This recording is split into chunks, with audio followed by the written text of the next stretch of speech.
4 মাস ধরে বেতন বন্ধ বাবরদের, কি বলছে পিসিবি? সময়টা খুব ভালো একটা যাচ্ছে না পাকিস্তান ক্রিকেটে। বৈশ্বিক আসরে পুরুষদের পাশাপাশি দেশটির নারী ক্রিকেটাররাও নিজেদের মেলে ধরতে পারছেন না। এর উপর 4 মাস ধরে বেতন পাচ্ছেন না বাবর রিজওয়ানরা।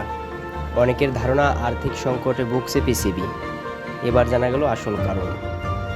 গত শুক্রবার 4 অক্টোবর জনপ্রিয় ক্রিকেট ভিত্তিক ওয়েবসাইট ক্রিকবাজের প্রতিবেদন অনুযায়ী 4 মাস ধরে বেতন পাচ্ছেন না বাবর আজম মোহাম্মদ রিজওয়ানরাও। মেয়েদের দলের বেতন না পাওয়ার কারণটা জানা গেলেও পুরুষ দলের বেতন না পাওয়ার কারণটা স্পষ্ট করে জানা যায়নি।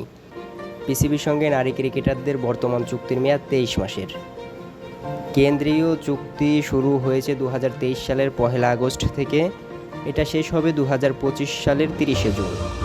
তবে কেন্দ্রীয় চুক্তির মেয়াদ শুরুর 12 মাস পর পিসিবি আবার পর্যালোচনা করার কথা। সেই পর্যালোচনা হয়নি বলেই বেতন দেওয়া হচ্ছে না নারী ক্রিকেটারদের। এ বিষয়ে পিসিবির এক কর্মকর্তা ক্রিকবাজকে জানিয়েছেন কাজ চলছে। তালিকা চূড়ান্ত হওয়ার পর 2024 সালের 1 জুলাই থেকে চুক্তির প্রস্তাব দেওয়া হবে খেলোয়াড়দের। অনেক কিছু হচ্ছে এবং সব কিছু সামলানোর জন্য সময়ের খুব অভাব। আইসিসির পূর্ণ সদস্য দেশগুলোর মধ্যে পাকিস্তানের নারী ক্রিকেটারদের বেতনই সবচেয়ে কম।